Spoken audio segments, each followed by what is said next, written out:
conversation in the LGBTQ world. Tonight on Gay Town Hall, the LGBTQ community has learned that Donald Trump's vice president may be worse for LGBT America than even the Don. The LGBTQ community gets ready for a huge fight as Supreme Court justices balk at marriage equality. And socialism isn't the answer to our problems, or is it? In just one more sentence, we talk about a soap opera television star making out with a mannequin. And you will enjoy this conversation. Perez Hilton reflects that maybe being the world's biggest jerk isn't a good thing after all. Last but not least, Hugh Jackman strips down to his boots, and LGBTQ America wishes they were his chair. So now, something totally unique. An interactive platform for LGBT conversation with interesting individuals from our community. These topics and your ability to participate, and we have found something new. And this is all live for Thursday, October 8th, 2020. Next on Gay Town Hall.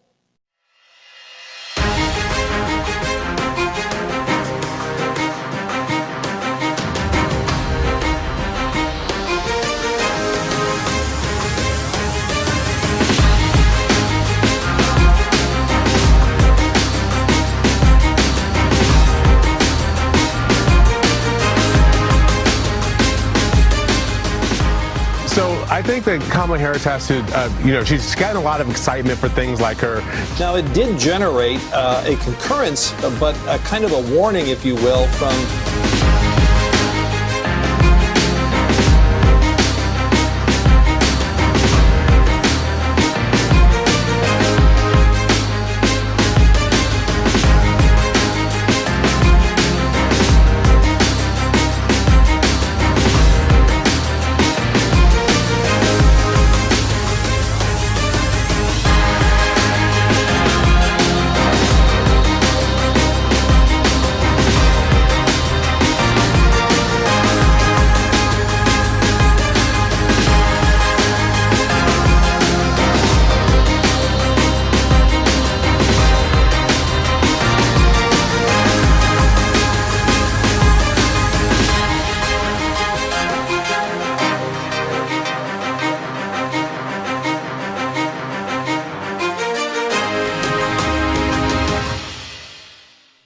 Well, welcome back, America. And before we introduce our host, I would just like to remind you that this show is aired live, which means anything can happen, and it frequently does. There are so many moving pieces. Let's see if we get it right tonight. I'm your moderator and your referee tonight, Al Ferguson. And this is Gay Town Hall for Thursday, October 8th, 2020. So let's meet this amazing cast. October is LGBTQ History Month. So let's ask each host who their favorite gay icon is for History Month. First up, this is Randy Boo. He's an Asian pop star from Hollywood, California. Good evening, Randy. Good evening, Al. Good evening, everybody. What's on my mind is today I'm going to celebrate Lady Gaga because since day one, she knew I was born this way. Aha. And this is Reverend Dr. Jarrell Watkins. He is senior pastor at the Sunshine Cathedral, the world's largest queer church. He will be in next week's LGBTQ Trump debate. He lives in Fort Lauderdale, Florida. Good evening, Jarrell. Hi. The queer icon I'm celebrating is the queer Christ, whose coming out of oppression's tomb is a powerful symbol for all who wish to come out. Mm-hmm. And this, next up, is Matthew Sackman. He is a business entrepreneur and the creator of Gay Town Hall and lives in Hollywood, Florida. Good evening, Matthew.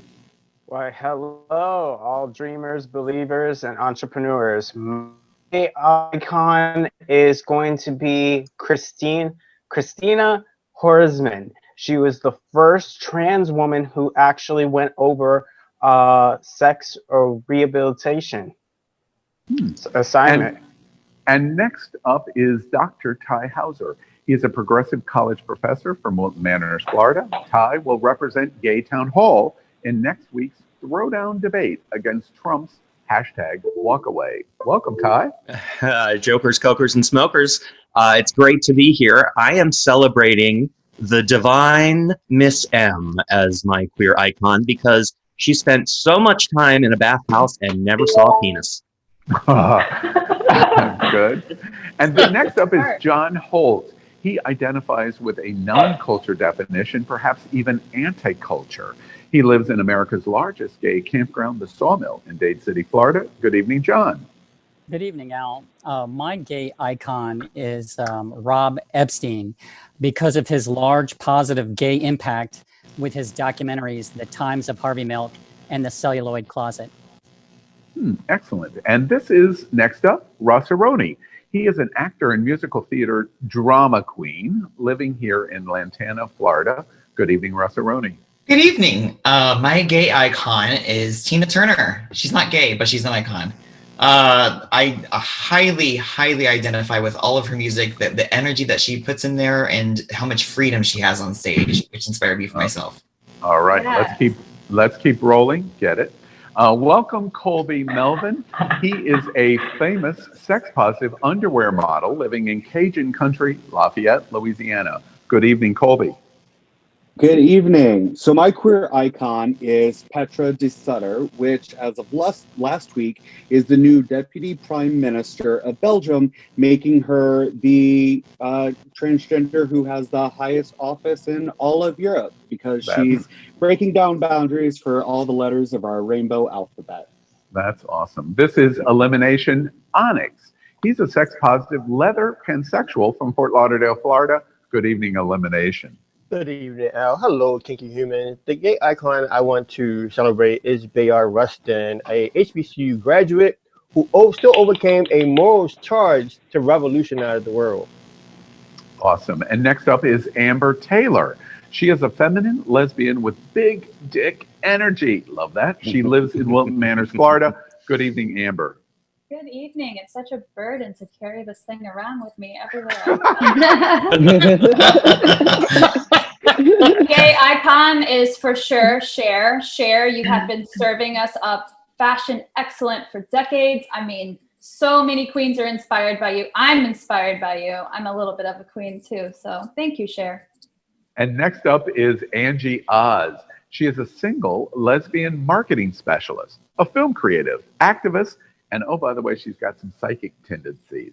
She lives in Palm Beach County, Florida. Good evening, Angie. Good evening, Al. Good evening, everyone. The queer icon I'm celebrating is Cara Delevingne because, well, look at her. And because she's an upstanding, strong, empowered woman as a spokesperson champion for Girl Up. And she raised money for the Oxford's Wildlife Conservation Research Unit after being moved by the killing of Cecil the lion in 2015.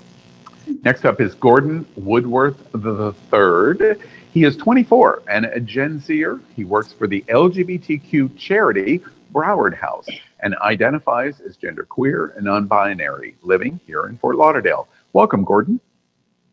Thank you, Al. The gay figure that I want to celebrate is Tom L. Higgins, who is the man who threw a pie right in that bitch Anita Bryant's face.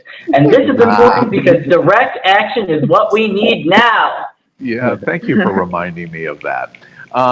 A very special guest host tonight at Gay Town Hall. First up is Doug Paget. He is an American author, a pastor, a social activist, and he is the executive director of Vote Common Good, a leading voice for progressive Christianity. Doug makes frequent national media and speaking appearances, and his new book, Outdoing Jesus, is available now. Welcome to Gay Town Hall, Doug. Oh, what a pleasure to be here. And hello, lights of the world. Good to see you. My gay icon is Billie Jean King because I was 7 years old and she paved a path that I've been following ever since. Absolutely. And next up, as guest host tonight is Genesis B. She is a nationally known bisexual poet and activist from Biloxi, Mississippi, and performer for Vote Common Good's national tour. Welcome, Genesis B. Thank you. I'm not bisexual, but I appreciate you trying to nail that down. Okay. Tell him. My gay icon is James Baldwin because he taught me how to envision the potential of my nation and how to fight ferociously to help secure that potential. Genesis B, I have to welcome you because you're going to fit right in right at the top of the show, correcting the moderator. Nothing wrong with that. Right, exactly. Stephen Mahan. She is a lesbian, I hope I got that right, recording artist and singer-songwriter from Nashville, Tennessee, and performer for Vote Common Good's national tour. Good evening, Steph. Hi, thank you for having me. And my gay icon is Freddie Mercury because he was never ashamed of who he was. He just came right out and just did it. So, and he sings that. Yes. All right, America, here we go. Yeah. Look at all of these voices. America, tonight we introduce you to a unique host, and that's you. This is David Hopkins. He is the creative inspiration at America's most popular live LGBTQ television show, It's Happening Out. And tonight he helps you as he moderates the Facebook comment thread. We encourage you to participate in the thread and tell us what you think. Welcome, David Hopkins. Hey, and my gay icon is you, America. As a matter of fact, if you follow what's happening out all month long, we're going to be celebrating your story. So make sure to submit video. Also, if you're watching us in a watch party, make sure you put your comments in the main feed from our page. That way I can put them in the show. Great. All right, let's begin. Did you know, and we remind you if you didn't, this weekend is National Coming Out Day, an annual LGBTQ Awareness Day observed on October 11th. To support lesbian, gay, bisexual, and transgender people to, quote unquote, come out of the closet. It was first celebrated in the United States in 1988, and the initial idea was grounded in the feminist and gay liberation spirit of the personnel and the personal being political, and the emphasis on the most basic form of activism being coming out to family, friends, and colleagues, and living life as an openly lesbian or gay person. The foundational belief is that homophobia thrives in an atmosphere of silence and ignorance, and that once people know that they have loved ones who are lesbian or gay, they are far less likely to maintain homophobic or oppressive views. So now to celebrate, we have asked Reverend Dr. Darrell Watkins, the senior pastor at Sunshine Cathedral, the largest queer church in the world, to represent all of our hosts at Gay Town Hall about the importance of National Coming Out Day. Darrell? Well, hi again, everyone. There is a Hebrew word used in the Bible that is translated as go. But a more literal translation would be walk toward yourself. Coming out is walking toward yourself. Learning and loving who you are is empowering.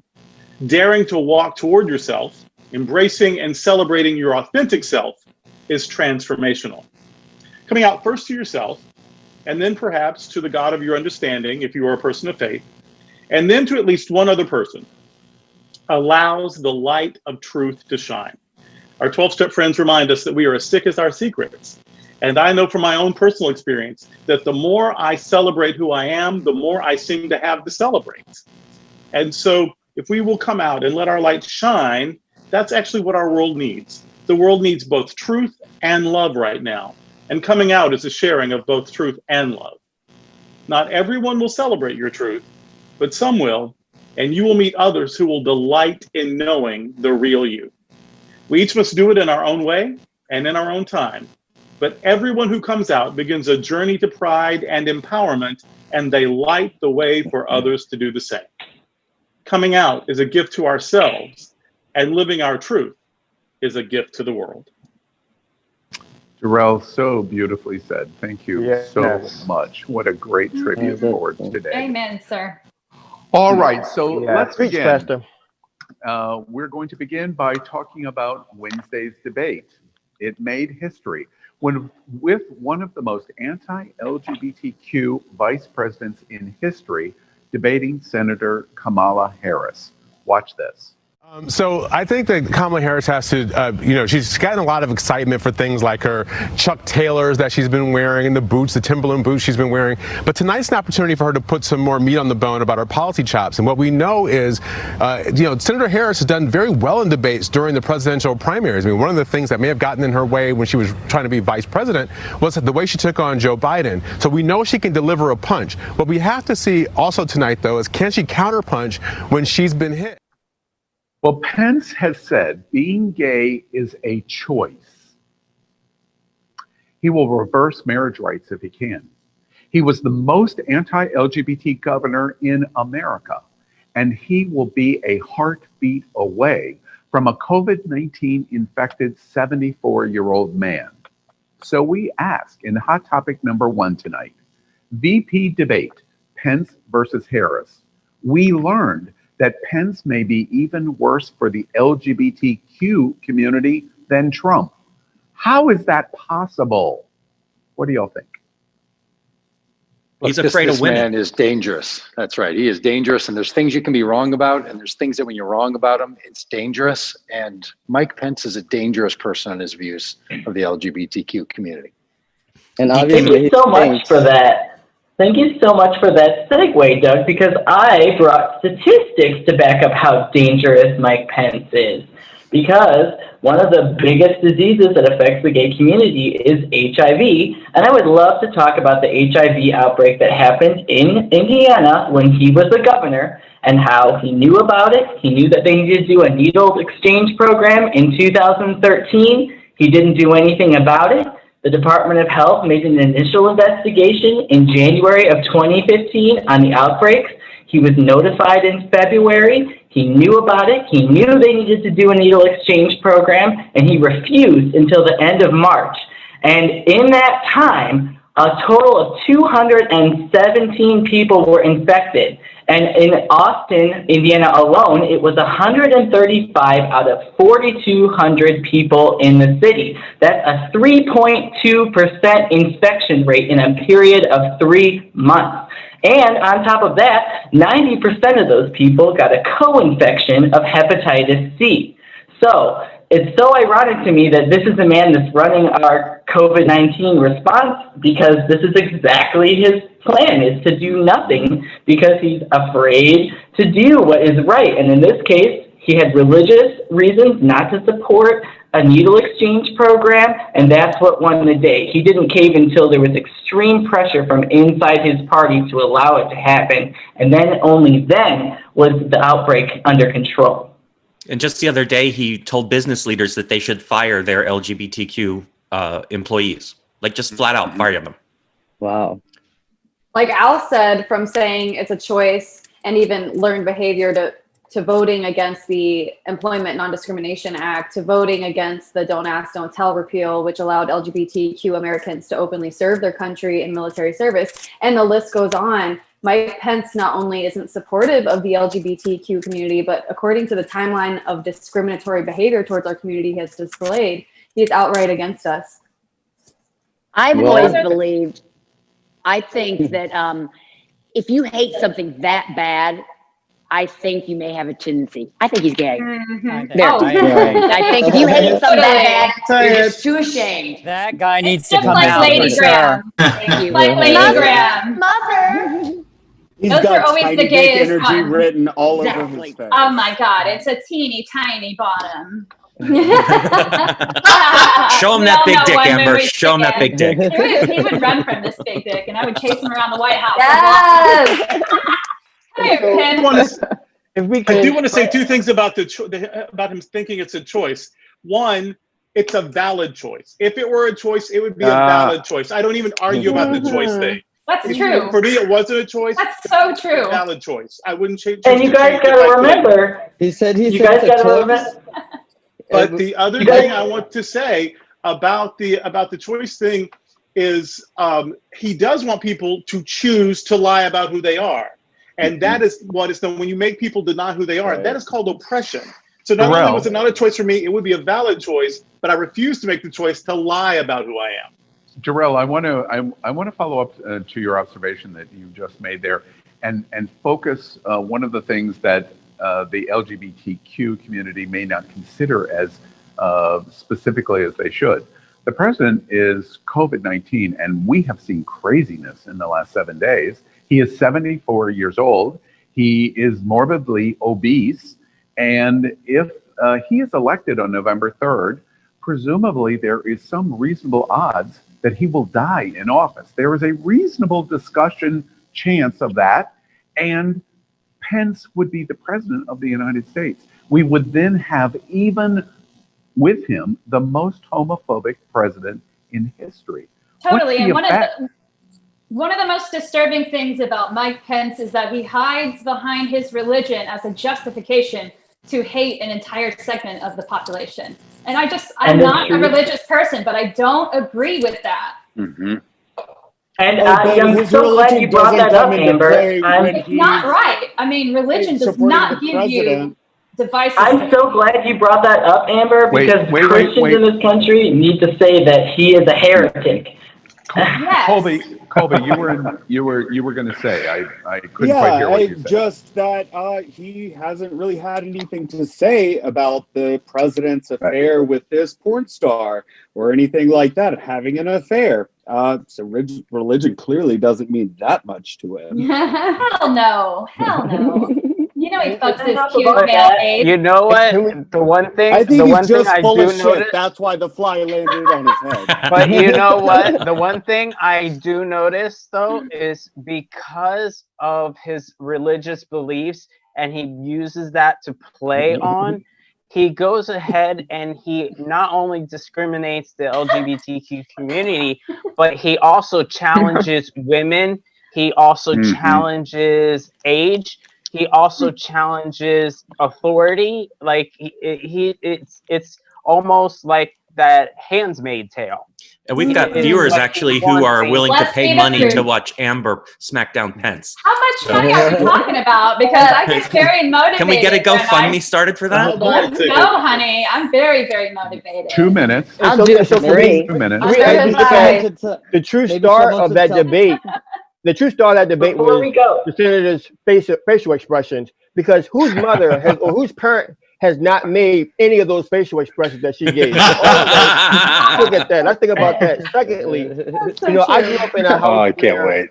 I grew up in a house where I was taught if you lie, you'll steal, you'll cheat. We have now seen this in every gamut of the White House, including what we saw on the stage. When our vice president talked to that student and told that student how that student should behave and what that student was watching, and then he emulated total opposite of what he said right in front of that student. As a leader, what are you showing America? And finally, I just want to say, America, think about this. What we saw yesterday was what happens in every corporate bar, every corporate room in America when you're dealing with a black leader, especially our black women. If you ask anyone in any conference room, that's what we saw, and that's the problem. And how do we fix it? By holding the mirror back. And as it was just said, he is going to continue to do all of that foolishness until we put it to end. So America, not only are we at loss, the world is at loss if we don't cut it down. 1 minute. 1 minute. So much to tell Pence that it's not that choice. It's also a choice to take a shower, because that's why I was talking to him the whole night. Well, I think last night he definitely proved abundantly clear that he has never let a woman finish. So. Oh, Colby! Tired tonight. Before you go. And also, didn't he also, even before the whole thing, he even wanted to go ahead and discredit Harrison, wanting the 12 inches away and the shield for protection, and he making some sort of comment saying that, oh, she can live in her little castle if she wants to. He's supposed to be handling the COVID-19 case, so obviously he's not doing a good job. So Matthew, Matthew, I want to piggyback on that moment. Unfortunately, our timing is such on this topic that we're going to bring it to a close. But I want to do a Gay Town Hall flash poll, and in our Gay Town flash poll, I asked the host of Gay Town Hall what they think about an aspect of the topic, and they answer only in a yes or no. And it gives us a quick snapshot of where we think LGBTQ America is. So on this topic, everybody understand your answer is yes or no, nothing else but yes or no. As it relates to the vice presidential debate, did Kamala Harris do enough to push Joe Biden over the top on November 3rd? Yes or no? Randy? No. Jarrell? No. Matthew? Yes. Ty? No. John. Yes. Rossaroni. No. I'm sorry, say again, Ross. 9. Please, it creates confusion. No. Colby. No. No. Elimination. Yes. Amber. No. Angie. No. Gordon. Yes. Doug. Yes. Genesis B. Undecided. Steph. Yes. All right, there you have it.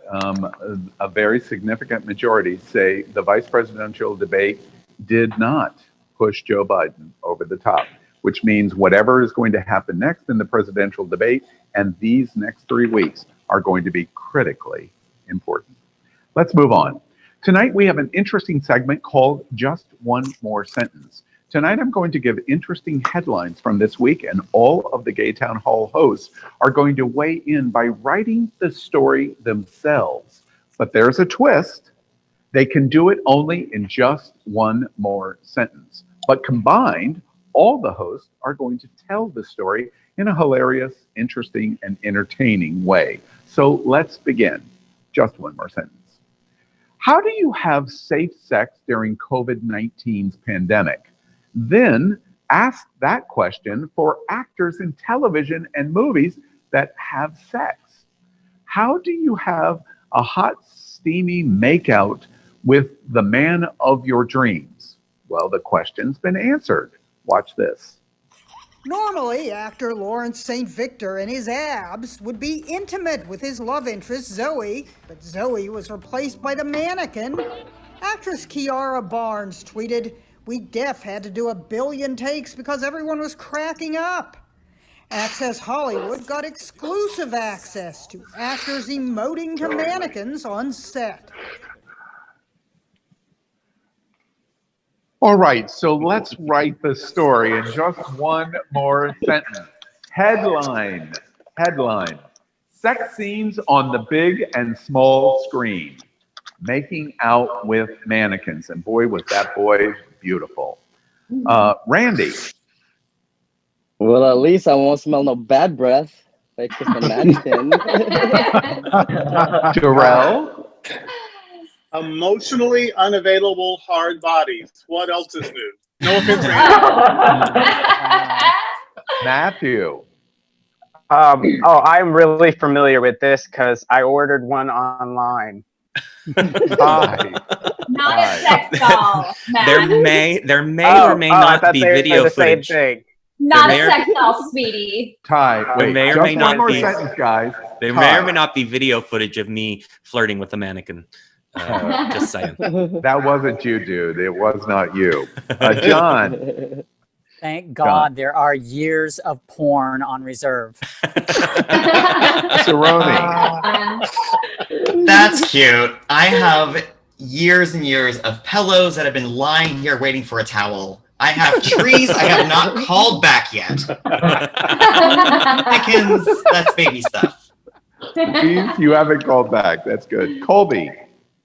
Now I can't wait for the next scene where he has to fuck it. Oh, elimination.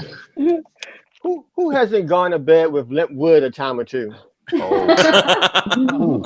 Amber. I believe it's plastic. My lesbian brethren and I love plastic. I have a tip. Just heat it up a little bit before you get started and use a lot of lubricant. You know, at Gay Town Hall, I learned so much. Angie. Good for you. Is it possible to make movies based upon story content and clever plots instead of sex scenes for the illiterate? No. And how about leave some things in imagination? No. Gordon.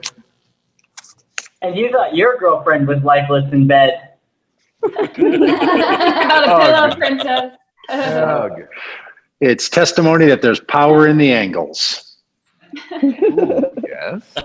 Genesis B. I'm asexual, so I empathize with the dog. Oh, I'm just kidding. I'm not asexual. we're branding you right now. Steph. I don't like a lot of talking during sex anyway, so it's perfect. All right, let's move on. Next on Gay Town Hall, we explore our fundamental LGBTQ rights. Gay marriage, the biggest legislative and legal victory in American history, is now under serious attack. Watch this.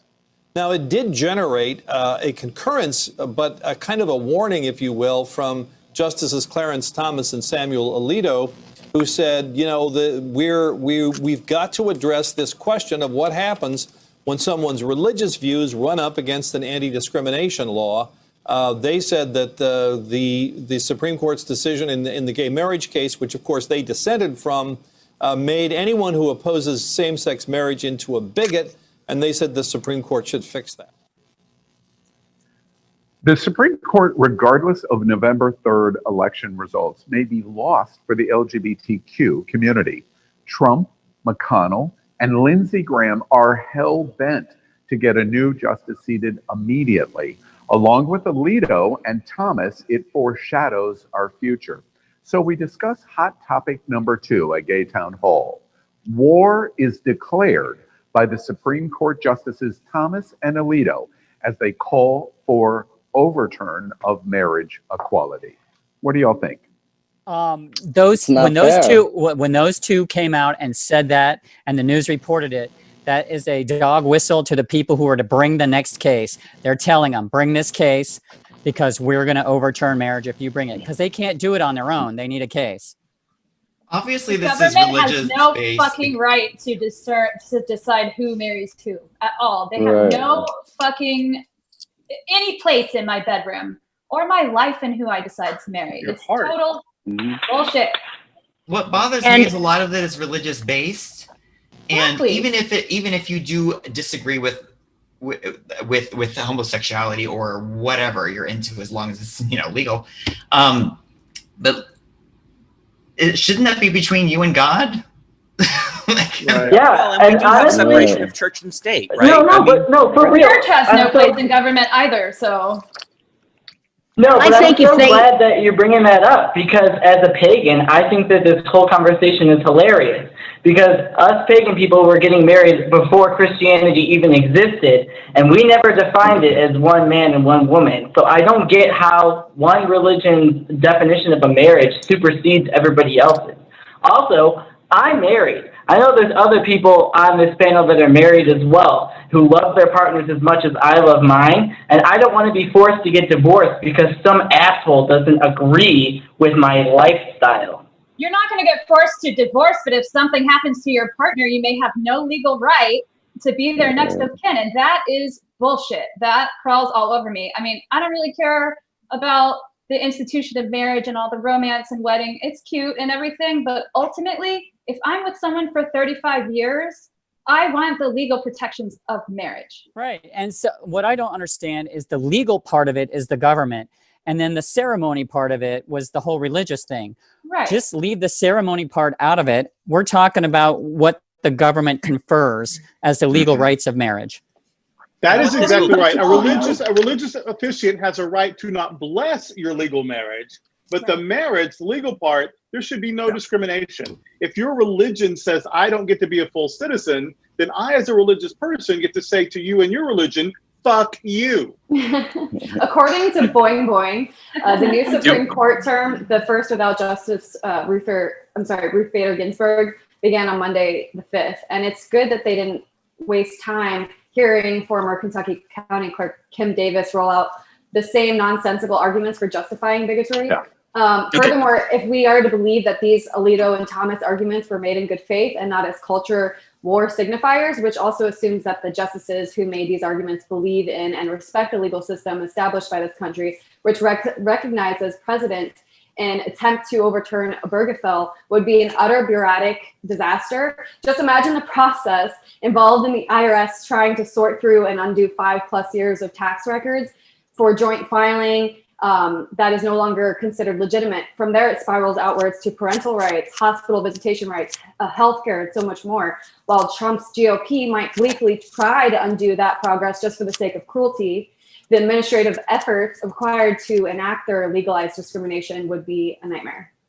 I mean, Absolutely. I think my they should make it question- my illegal to question get is divorced. If this. they make it illegal to get married, they shouldn't be able to get divorced. My Okay, I do want to question point out that Robert Griffin is in the chat thread has said, should Thomas also push for an overturn of the Loving case, Right.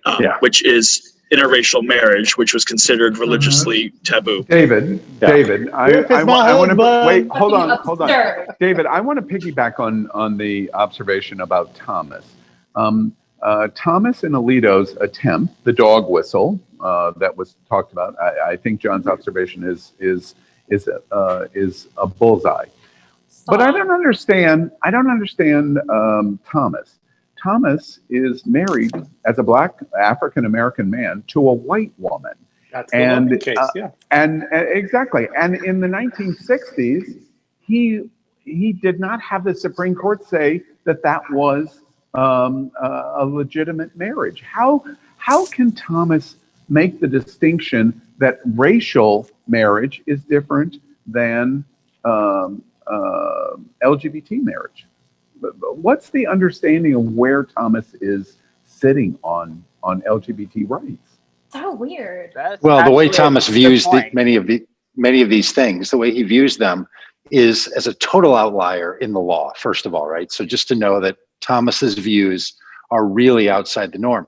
He thinks, and what they're arguing now in this case, is that the Supreme Court shouldn't have set the precedent, that the law needed to do so, even with the Loving case, which is the interracial marriage. His argument is the Supreme Court shouldn't have made that declaration. Now, so many others, 90% of the people in the law field feel that the Supreme Court should. So he's an outlier there. But this is the kind of rhetoric that they use to push something through, is to say the Supreme Court shouldn't make the decision. It should go back to the legislative branch, not to the judicial branch. And just So- to like and they're gonna belabor say- the and point, they're gonna this is say that why it's we need to. states' rights.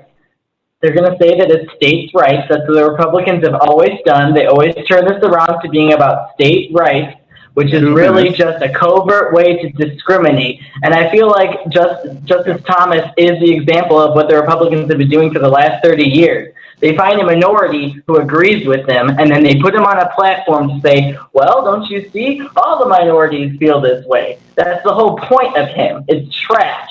And so it's also a situation of go which way to go. Go this way, go that way. So we're gonna put it on you. We're gonna put it in this direction. And what Thomas is doing is what Gordon just mentioned. He's utilizing his privilege from the eyes in which he's benefited from. Because I do agree with Anita. Let's go back to that section. But he's benefiting from that. All his friends. He's benefiting from their platform to say, because it's a man and a woman, it's not a homosexual. We are right, you're wrong, because my friends say so. Forget what I benefit from. And as a Black person, I'm embarrassed by this individual, because I just think that it just goes to make me feel like we've always been in court. Black women have been fighting for the right to marry, the right to live. Black folks have been fight for right to vote. And now we have to, as gay people, we now have to fight for the right to love and to exist. And we talked about this 4 years ago.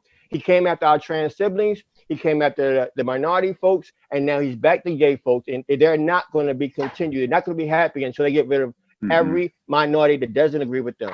So One minute. if Doug's point is right, then we need to vote, because if they want it done legislatively, we need to control the agenda and get it done legislatively. Yes. And my question Gotta win. also is this: don't they realize that if they're talking about thousands and thousands of dollars here of going ahead and breaking up families and homes that are already in a marriage? Am I correct? No, I mean, I love that. No. Yeah. The They Supreme don't think Court our could not families are nullify families. marriage. Yeah, it would be the go forward if the court overruled the 2015 decision. It would be the go forwards. They could not nullify previous marriage.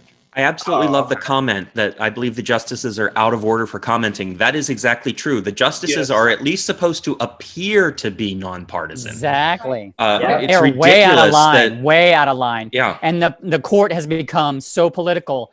It is an embarrassment to the United States. And as we said earlier, I want to follow up on John's observation. And again, I apologize. We're going to move forward because we've exhausted our time. I do, however, before we close this, want to do another gay town hall flash poll.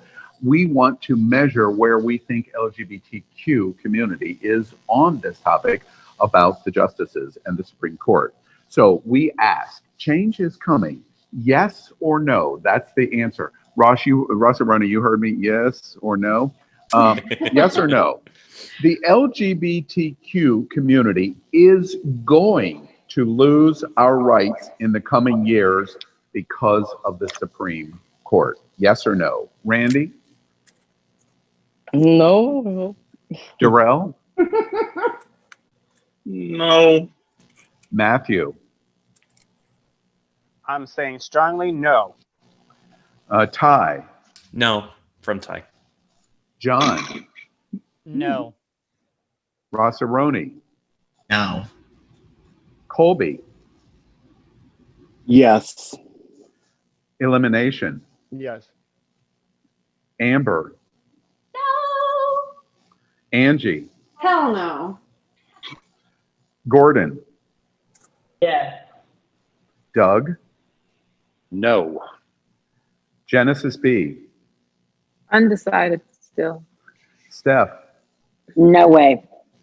Okay, there you have it, America. Even with the threat of the attack of war of Alito and Thomas and the president, vice president, McConnell, etc., of the Supreme Court, overwhelmingly, LGBTQ community, as reflected at Gay Town Hall, is optimistic that we are going to win.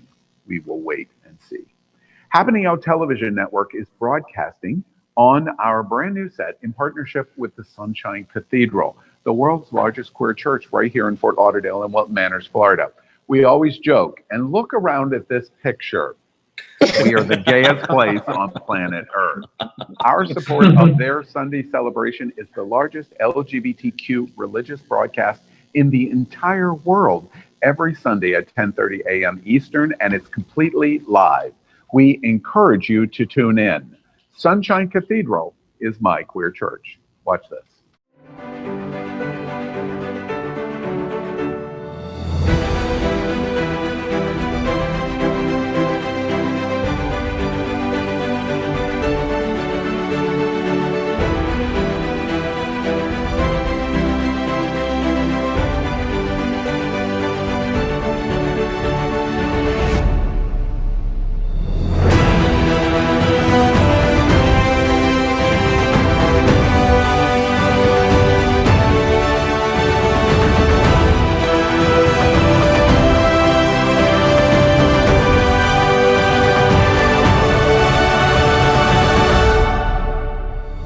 Hello, I'm Kishai Martin, board member of Unity Coalition, and Sunshine Cathedral is my queer church. We'd also like to thank our set designer, Concepto Modern Living here in Fort Lauderdale, for making our set in this amazing queer church campus possible. All right, let's move on. How about just one more sentence? Perez Hilton used to be fatter and a more obnoxious gay guy, at least according to him and his critics. But now he wants to turn over a new leaf. Well, sort of. So let's write the story in just one more sentence. Headline: Too little, too late? Uber gay bully Perez Hilton says, quote, "I never needed to be so cruel." Randy. Maybe he finally realized that his thoughts and his words has powers, and he's probably manifesting situations that was uncomfortable for him. Darrell. Trump has shown us how ugly mean really is. Kindness is sexier anyway, Perez. Matthew. I'm sorry, I don't know her. Yes, Matthew. Yes. Ty. I got something to shove in his mouth to shut him up. Ew. I'm so sorry for stepping on so many people on my way to the top. But now that I'm here, sorry, not sorry. Yes. Rossaroni. And cheese was never meant to clog my arteries. Come on. Colby. Still not an apology, so kindly fuck off. Yeah. Elimination. Wait a minute, I just gave the Hilton 4 stars. Do I need to take that back? Right. Amber. Perez Hilton, you have been a bitch, and your weak ass book is not going to sell shit. I don't care how many people you apologize to, and I hope you get fat again. Ooh, edgy. Wow. Perez Hilton's Cruel News was the first of its kind. Plus, through trying to be cool, which isn't cool anymore and is actually frowned upon now, he is responsible for creating the concept and trend of trolling, which gives permission to people to be mean and makes it acceptable. So he's going to have to make more deposits and effort on his part to crawl out of that hole. Congratulations, Angie. You just did the longest single one more sentence ever in history. Right on. Gordon? Smart. Who? That's the Gen Zer response. Doug? Yeah. Well, and the A guy response. I don't honestly know who the guy is, so maybe I'll only know him as nice. Oh, you He's know worthless. that would cut him deeper than any single thing said about him. I had to look him up. I have to echo that. I don't know who that is, but being cruel is never okay, and so I don't feel bad for him in any All way. right. And Steph? He may be skinny now, but he's still got an ugly face. Yeah. Ooh. Oh. Let's move on. We here at Happening Out Television Network are so proud to have hosted Vote Common Good today, right here at the beautiful Sunshine Cathedral. Watch this.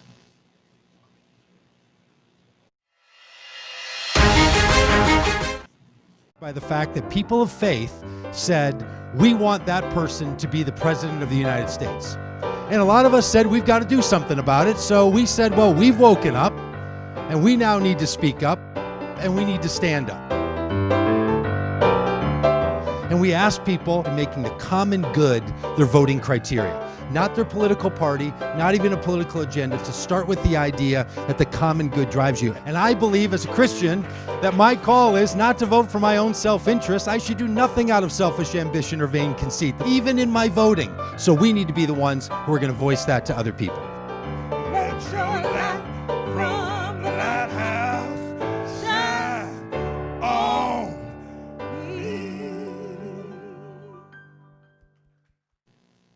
Well, I attended today. It was great. Vote Common Good is an inspiring, energizing, and mobilizing movement that was started in January of 2020 of this national tour for people of faith to make a common good their voting criteria and to pursue faith, hope, and love for a change on Election Day 2020 and to prevent the re-election of Donald Trump. Tonight's Gay Town Hall guest host, Doug, Genesis B, and Steph, hosted this very important event. Doug, and welcome to all of you. We're happy to be associated with Vote Common Good. Tell us a little bit about why this movement is important. Yeah, well, thanks so much for giving us a little brief moment here. We're traveling the whole country. We live in a bus, an entertainer bus. We've been traveling since January and took a little break, of course, from between March and August. And we are trying to ask faith voters, especially evangelicals and white Catholics, to stop Donald Trump on Election Day.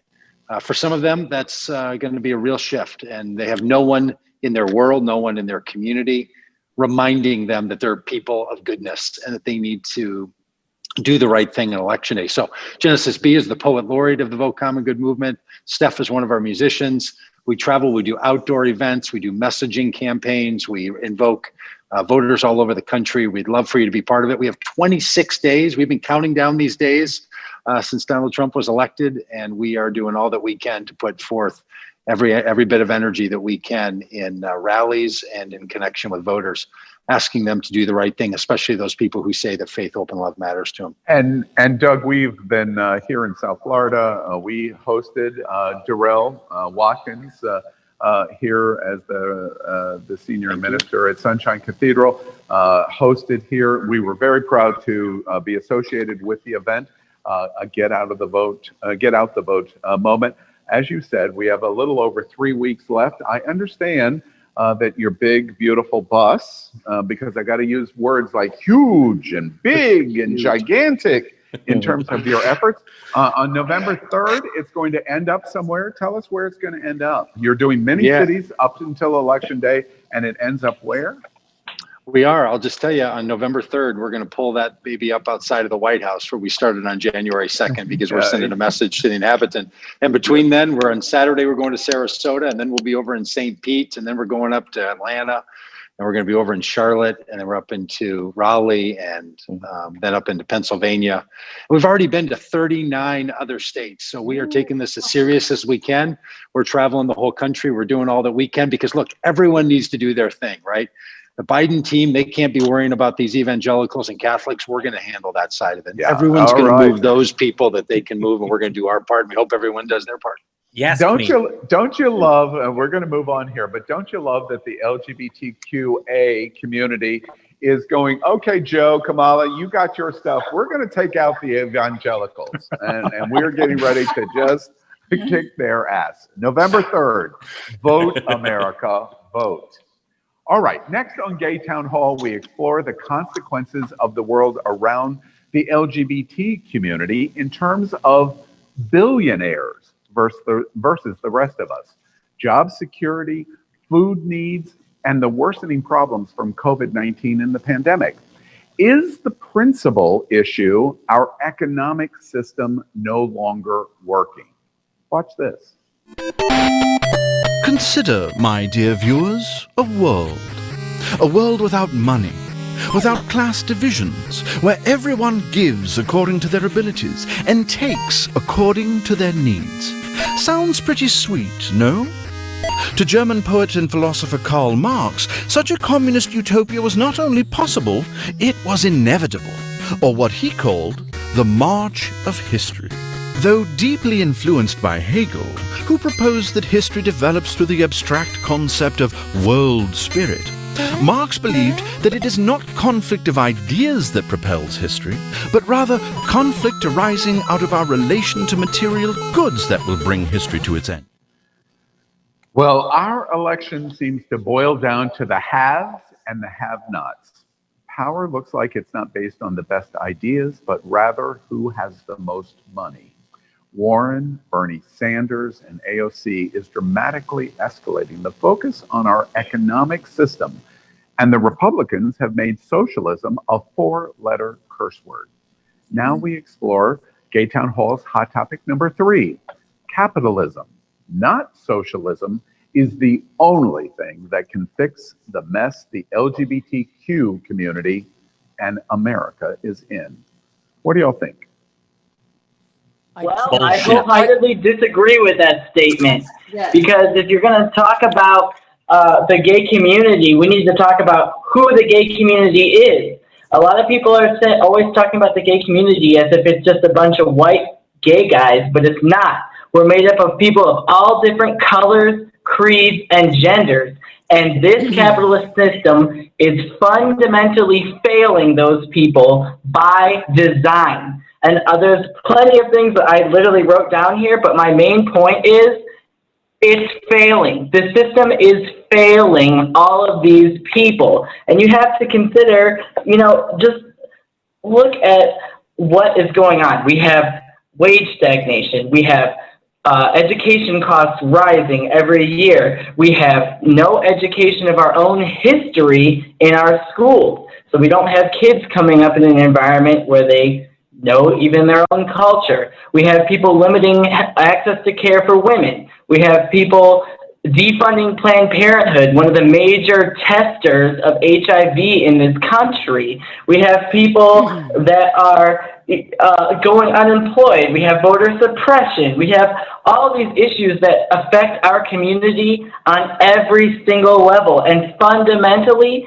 it's not pure socialism that will solve this problem. It's democratic socialism. And I feel that we really need to welfare. You have to end corporate welfare. Yes. We have switched all the money over to corporations, and they now have more rights than the individual. They now get more tax breaks, and they now just get more benefit in society as an entity versus a human being. And that's where we really missed it. And that is the oligarchy. Donald Trump used that as an excuse for going ahead and paying so little on his tax returns. He said, oh, it wasn't that I was not paying anything. It's just I knew how to use the system to not pay so much. And he said it makes him smart. I want to agree with Amber here. I think that the United States has allowed its corporations to get out of control and to no longer work towards society's goals. Well, And they're writing so- our legislation. Right. So I think the United States has to They're in get our corporations back under control. And I'm not How sure. do you do that? Well, that's a great question. And I'm not sure it's, I mean, all the countries like Europe that seem to have tighter controls on their corporations do have social, socialism, democratic socialism, but I'm not sure that democratic socialism takes you to that. I think you need to get your corporations under control. You've got to have people in the White House that are willing to put down rules on the corporations that don't let them offshore money, that, keep them in line with what society needs. Wait, hold on just 1 second. And I want to start with John and then other people come in on it. To John's point, you have to be in charge to make the rules, even if that is going to manage and change corporations. There's two schools of thoughts. We know the Republicans don't think this way. And in the Democratic Party, we have two schools of thoughts. We have kind of past thinking, I'm broadly stereotyping, of Joe Biden, and we have future thinking of Elizabeth Warren, Bernie Sanders, and AOC. But they lost. So Yes. how do we implement those changes? Well, I mean, we probably can't immediately, but Bernie Sanders had the right idea. He was very, anti-corporate and controlling of corporations, which I thought was a great way to go. Obviously, people don't think that that's going to work up against Donald Trump, and the number one goal in life right now is to get Trump out of the White House. After that, all bets are off. Yes. Unregulated capitalism is the root of all evil, but also Amen. The problem with any economic philosophy, because nothing is going to be perfect all the time, but autocracy is the problem. Whether you are an autocratic leftist or an autocratic right-winger, the autocracy is the problem. And what we now have is an autocratic right-wing sort of fascism, which is oligarchy and fascism, a right-wing sort of socialism. It's the autocracy that is the problem. A regulated capitalism I could live with. I prefer democratic socialism, but it's the unregulated nature of things that is the problem. But the problem has been is that the far left is not pushing regulated capitalism. They are pushing getting rid of capitalism completely. And a lot of them are pushing secretly Marxism, which we got to see at the front of this show. Thank you for the history lesson on Marxism. And so this is what is causing the far right and the center to move away from the left, because I don't think they don't understand Marxism, though. That's Marxism exactly is a philosophy. Leninism and Maoism is not pure Marxism. They're confusing how it's been implemented with his actual philosophy. Well, I would disagree with that. No, I would disagree with that completely. I would say that capitalism is the exchange of value between individuals is something that a government or people can never change, and that if you try to implement Marxism in any form, it will never work, and all you will get is massive death. And it's been proven. It works pretty well for the Europeans. The Europeans do not have Marxism at all. So What is? Go ahead. Go ahead, Andy. Go ahead. I was going to say, what is money? And not to piss people off, especially those that invest in stocks, but like look at what the economics professionals and experts are saying. What is the American dollar worth? America has become more of a company than a country. And even if it was operating as a country, it's a third world country wearing a Gucci belt. Wealth inequality is at its worst point in 100 years, with the top 1/10 of 1% owning the same amount of wealth as the bottom 90%. In 2018, for the first time in history, the richest 400 families paid a lower tax rate than the bottom 50%. Also in 2018, Amazon paid $0 in federal taxes on $11.2 billion in profit, which is obscene. Millennials have graduated from school with mountains of debt, entered a workforce that wasn't hiring or wasn't offering full-time or benefits. Many of us have jumped onto a workforce that wasn't. We know all this. And when you start talking about the United States as a Gucci, it's not, right? The United States has lost a lot of its wealth to global corporations and globally, right? China is now getting all of our money through capitalism, by the way, right over to their country, because we're buying all of our Chinese made stuff from Walmart.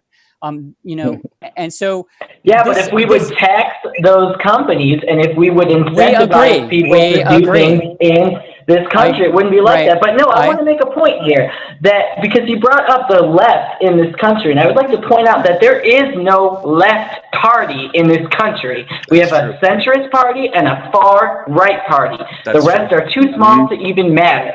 And we don't we don't have the power to make these changes. You know, Elizabeth Warren and Bernie Sanders and AOC have all these points, but guess what? I voted for Elizabeth Warren, and guess what? She didn't win. So now I have to deal with what's left, and that's Joe Biden, which is why I voted for him, by the way. And so it goes back to the cartoon was wonderful how it illustrated. We were never equal. We never had an opportunity where we all could progress together. It was always the same individuals, the same groups who progress. And to all be clear, it was white men who progressed the most and their families. Let's be clear about that. And so therefore, they then supported their friends. The good old boys doesn't exist. That doesn't come up from the sky. And so therefore, their profits continue. And until we reach back and make it equal for all of us to be entrepreneurs, to be farmers, to be growers, to have our land, to support ourselves, then we can now have a conversation about how we can all grow together. Now, Alice said, how do we change it? Elect leaders. Let's grow some leaders who are built homegrown, who are not rich, who have not had that silver spoon, who have not had that elite education. Let's start there. Let's start grassroots. And when we do that, we can then identify how we make things better. And that's the prize I find with Senator Harris, is that she is a person who grew up with those kind of beginnings. She went to a regular 4-year school, not a Princeton. She went to a HBCU where she had to work and strive. She grew up in a wealthy neighborhood. And at the end of the day, she's a woman and she's black. She knows what she's talking about with these issues. She has lived it. She didn't grow up poor. Wealthy how? What is your? It doesn't matter. Let's be clear. I had a home, but I might have wore the same 3 pair of jeans. That's not wealth. That means making it work. So let's not do that. And so having working families does not make you rich. I mean, that just makes us healthy and comfortable. And that's what we need to realize, that wealth is what? Is having a home, is that wealth? Sure. Having a business, that wealth? Or is it having 5 homes, 3 businesses, and a bank account in which you never have to worry about your car breaking down or losing your home because you got to fix your car and pay your insurance? That's the problem in this country. And there's too many of us that live like that, and too many others who don't take in consideration of us. And that's why the rich are getting richer, because people like us have to continue to work 40+ hours to make ends meet, to pay the rent, to not get evicted. And while we're working 40+ hours, those millionaires are reaping the benefits of our hard work. Yeah. Just remember. Just remember that not only are the rich getting richer, but now the Chinese are richer and the Indians are richer. We have exported capitalism, and we have pulled so many millions of people out of poverty. It's not funny. So there's also a good side to all this that's going on, even though it sounds like we live in hell. Exactly. I agree. I agree. It's unregulated capitalism is the cause of all this, and I just want to reiterate, we need to reframe this whole conversation, because our politicians have turned the word socialism and capitalism into buzzwords. So I want to walk away from that and introduce the idea to all of you that the way we solve all these problems is a community-centered approach, where we have people who are within the community who understand the issues, regulating and implementing all of the regulation. That's the best way to do it. We've done it in healthcare. We've done it in finance. It works. Gordon, I have to make that the last comment, but I have to, by the way, of course I'm associated with this, but this has been probably the most interesting conversation in LGBT community on our economic system I have ever heard. So congratulations to all of you, how deep the conversation went. But let's do another flash poll. And this is a hard one. So let's try to focus on the yes or no. Let's focus on the yes or no. AOC, Bernie Sanders, Elizabeth Warren, and the like as thinking, I'm not talking about them, as the like as thinking, is the future for America? Yes or no? Yes or no? AOC, Bernie Sanders, Elizabeth Warren, and the like as thinking is the future for America. Randy? No. Jarrell? Yes. Matthew? I'm going to have to say Matthew. No. Ty? Yes. John? Yes. Rossaroni? No. Colby, Yes. elimination. Yes. Amber, Yes. Angie, No. Gordon, Yes. Doug, No. Genesis B, Yes. Steph. Yes, I hope so. Okay, slightly more. About 60% of you think that the future is in the type of thinking that AOC, Bernie Sanders, and Elizabeth Warren represent. Interesting to me of that conclusion, because in the short run, there's no chance of that political thinking unless they have significant effects in the party, in Congress, in the Senate, if Joe Biden and Kamala Harris win. Interesting. Let's move on. A new segment at Gay Town Hall is a photo essay look at our gay world. Art, more than any other thing, opens up the possibility of approaching one's own sexuality beyond the limits imposed by taboos. So check out these 8 gorgeous images from a brand new book called New Queer Photography by Benjamin Wahlbergs. Watch this. Gay Town Hall presents 8 gorgeous images from the book, New Queer Photography by editor Benjamin Wahlbergs. Number 8. Photo by Hao Win. Number 7. Photo by Alexander Hefeli. Number 6. Photo by Gerardo Vismanos. Number 5. Photo by Ralph Obergfell. Number 4. Photo by Kostas Fakas. Number 3. Photo by Alexander Hefeli. Number 2. Photo by Gerardo Vismanos. And number 1. Photo by Damien Bladier. This had been 8 gorgeous images from the book, New Queer Photography by editor Benjamin Wahlbergs. What did you think? Share your thoughts in the live comment thread. And don't forget to like and subscribe. Interesting. Well, before we close tonight, let's do just one more sentence. Anything to Jackman? No, that's it. Full stop. But this week, Hugh Jackman showed us even more than he has ever shown us before. Ever. Watch this. Firstly, let me say, Hugh, that we are delighted that you love R.M. Williams boots. I'm actually, in love. They're great. They're amazing. Great. Which Really? Just makes this next bit a little awkward. Oh, we're on the same team here, man. So, yeah, while we appreciate how literally you've taken the clause that stipulates you can only wear R.M. Williams. my word is my bond. When I say I'm in, I am all in, you know? And honestly, it's me who should be paying you. It's a privilege. It is. It's a privilege. That's lovely to hear. I do want to note that you are allowed to, and we highly encourage you to wear other clothes. I mean, look at this. Look at clothes in general. Not just. Hang on. Look at this. It's one beautiful piece of leather. Beautiful stitching, and they're comfortable. I mean, the balls of my feet just feel like they've died and were widely mourned and just went to ball heaven, if you know what I mean. Yes. You know? Seriously, it's changed my life. 88 handmade processes, but I think you may be missing the point. Oh, no. I hear you. Don't worry. Loud and clear. Only R.M. Williams. Yep. You're going to stand up now? Hang on a sec. Oh, this is... What is this? It's a new chair, was. A new chair? That's awesome. You should be sitting... honestly, you should sit in this. You can have that. No, I was just going to burn it. Everything at R.M. Williams is just so comfortable. Not everything is comfortable. So, I'm loving that. Where am I at, by the way? Because I have lost all focus. All right.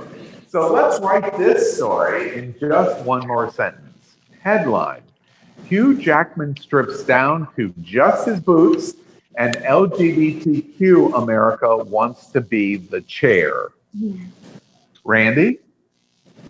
I don't know. I think it would have been more sexier if he wore the mask. Darrell? Jack Hugeman, put a riding crop in those boots and we'll talk. Matthew? Wow.